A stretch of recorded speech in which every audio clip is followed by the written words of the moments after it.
अस्सलाम वालेकुम जी, मैं मारिया अली, आप देख रहे हैं मेरा चैनल। मुमकिन है कि वो जलते हुए मुझे पुकार रहा हो, लेकिन मैं हर बात से बेखबर बिल्कुल सुकून से अपने घर में बैठी थी। इटली में ज़िंदा जलाए जाने वाले नौजवान असमतुल्लाह की माँ के वो अल्फाज जिसने पूरी दुनिया को रुला के रख दिया, पूरी दुनिया को झंझोड़ के रख दिया। यूरोप के चमकते शहरों के पीछे छुपा वो ऐसा खौफनाक मंज़र, वो ऐसा खौफनाक सच जिसके बारे में हम लोग गाफिल हैं। मकरू धंधा जिसमें पाकिस्तानी सर फहरिस्त हैं। किस तरह से पाकिस्तानी दरिंदों ने मासूम 4 शहरियों को ज़िंदा जला दिया, किस तरह से मासूम 4 लोगों को इस तरह से ज़िंदा जला दिया जिसके बारे में आप तसव्वुर भी नहीं कर सकते थे कि किसी इंसान के साथ आप ये सलूक करने से पहले, वो भी इटली में, यानी कि पाकिस्तान में नहीं बल्कि इटली में आपने 4 इंसानों को ज़िंदा जला दिया। मेहनत मजदूरी के नाम पर बुलाया जाता है, महीनों तनख्वाह नहीं दी गई और जब हक मांगा तो पेट्रोल पंप पे खड़ी गाड़ी को बाहर से ताला लगाकर 4 मासूम इंसानों को पाकिस्तानियों ने ज़िंदा जला दिया।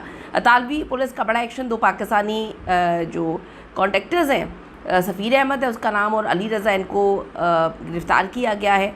ये पूरा माफिया एक बहुत बड़ा नेटवर्क है जिसके ताने बाने डेफिनेटली पाकिस्तान से शुरू होते हैं, मुख्तलिफ़ ममालिक से होते हुए अभी इटली में ये लोग काम करें। ये कहानी किसी फिल्म का स्क्रिप्ट नहीं है, बल्कि इटली के इलाके कालाब्रिया में पेश आने वाला वो अंदोहनाक सच और खौफनाक सच है जिसने इंसानियत का जनाजा निकाल के रख दिया है। 45 चोरों की रोज़ाना उजरत मांगने पर जो है वो अपने ही लोगों के हाथों किस तरह से ये कत्ल किया गया, ज़िंदा जला दिया गया। हम सब के ज़मीर पर एक बोझ जो है, यानी कि पाकिस्तानी बेगैरती पाकिस्तान में भी करते हैं और बाहर के मुल्कों में जाकर भी इतनी बेगैरतियाँ करते हैं। कुछ जो गंदी मछलियाँ पूरे तालाब को गंदा करती हैं, जो बेचारे इज़्ज़त के साथ इटली में काम करें, उनके सर भी इन दरिंदों ने सर जो है शर्म से झुका दिए हैं। रिक्वेस्ट है चैनल को सब्सक्राइब करें जी, आपकी सपोर्ट की हमें बहुत ज़्यादा ज़रूरत है और आपने वीडियो को आखिर तक ज़रूर देखना है। मैंने सुना है कि ज़ालिमों ने मेरे बेटे को ज़िंदा जला दिया। मुझे नहीं मालूम कि वो किस हाल में होगा, मुमकिन है वो मुझे पुकार रहा होगा, लेकिन मैं घर में हर बात से बेखबर सुकून से बैठी हुई थी। ये अल्फाज असमतुल्लाह कयामी की वालदा के हैं।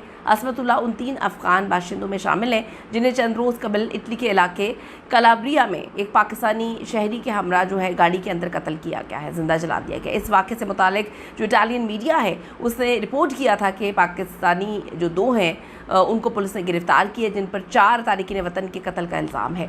इन अफराद की लाशें एक जली हुई मिनी वैन में मिलती हैं।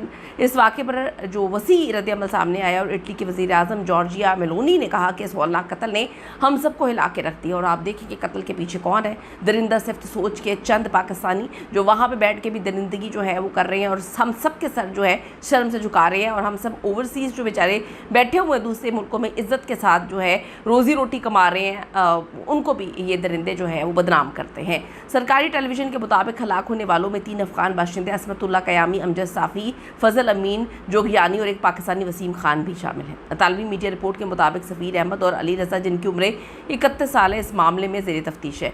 असमतुल्लाह कयामी जो इस वाक़े के मुतासरीन में शामिल थे, तकरीबन 9 साल पहले वो यूरोप आए थे। उन्होंने 5 साल तुर्की में गुजारे, फिर जर्मनी गए और वहाँ 2 साल रहे। जर्मनी में उनकी मुस्तकिल रिहाइश की दरख्वास्त मुस्तरद हो गई, उन्हें मजबूरन जो है वो इटली जाना पड़ा। असमतुल्लाह अफ़गानिस्तान में अपने ख़ानदान के अखराजात बेचारा उठा रहा था।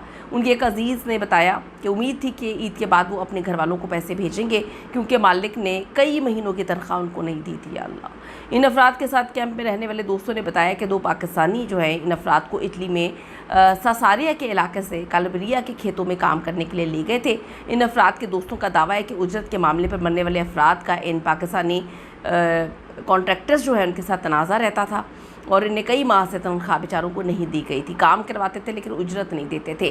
वाक़े वाले दिन वो गाड़ी जो 5 मज़दूरों को काम से वापस ला रही थी, ईंधन लेने के लिए एक पेट्रोल पंप पे रुकी। इसके बाद 2 अफराद जो अगली नशिस्त पे बैठे थे गाड़ी से उतरे। उनमें से एक ने गाड़ी के अंदर बैठे मज़दूरों पर पेट्रोल छिड़का, दूसरे ने लाइटर से आग लगा दी। सिक्योरिटी कैमरों की फुटेज से ज़ाहिर होता है कि 2 अफराद गाड़ी में बैठे लोगों को बाहर निकलने से रोक रहे हैं जबकि गाड़ी से स्याह धुआं उठ रहा है।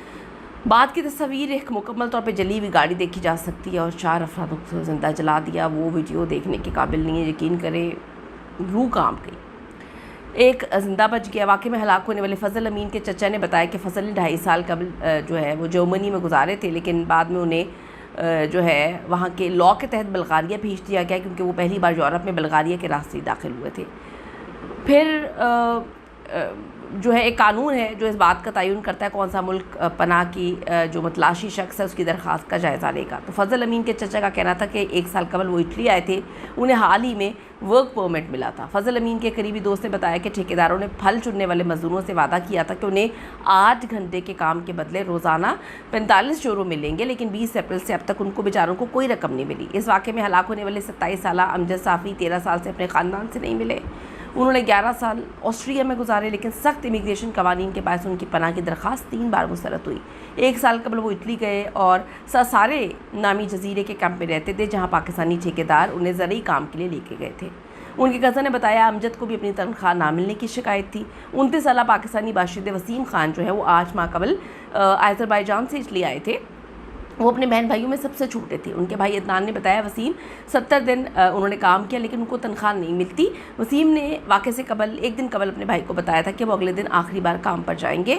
واقعے والے دن دوپہر 12 بجے عدنان نے اپنے بھائی کو واٹس ایپ پر پیغام بھیجا، لیکن کوئی جواب نہیں آیا۔ اب تک مشتبہ افراد یا ان کے وکلاء کی جانب سے لگائے گئے الزامات پر بھی کوئی باضابطہ بیان سامنے نہیں آیا، لیکن جو متاثرین ہیں ان کے اہل خانہ لاشوں اور باقیات کے حوالے سے منتظر ہیں بیچارے۔ وسیم خان کے بھائی نے کہا میں درخواست ہم کرتے ہیں کہ میرے بھائی کی لاش کا ہر باقی حصہ ہمیں دیا جائے۔ میرا دل خون کے آنسو رو رہا ہے، ڈیفینیٹلی سب کا خون کے آنسو ہی رو رہا ہوگا۔ اللہ تعالیٰ جی ہم سب کو اپنے حفظ و امان میں رکھے اور زندہ صرف لوگوں کو کیفر کردار تک پہنچائے جو ہم جیسے آپ جیسے اوورسیز پاکستانی جو اتنی محنت کرتے ہیں، اتنی مشکل سے اپنی ملک کی عزت جو ہے اس کو سربلند کرنے کی کوشش کرتے ہیں، تھوڑا سا کنٹریبیوٹ کر کے یہ درندے ہم لوگوں کو کہیں منہ دکھانے کے قابل نہیں چھوڑتے۔ قیمتی رہ ضرور دیجیے گا۔ See you in the next video. Allah نے کے بعد